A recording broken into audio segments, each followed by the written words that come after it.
I feel like I should actually admit that along the way I'm making up what I'm drawing.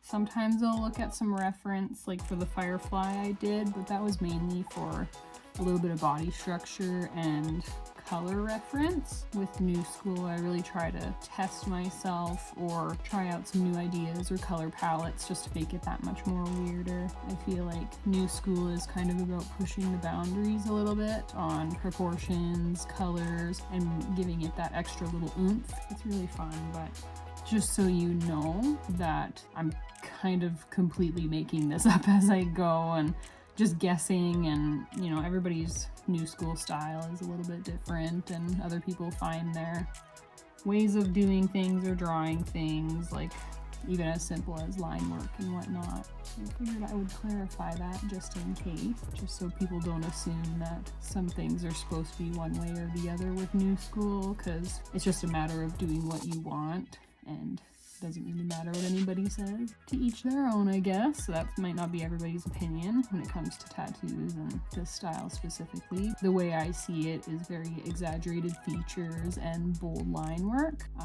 but it could be one, or it could be the other, or it could be both together. So like I said, to each their own. Yeah, let's get started.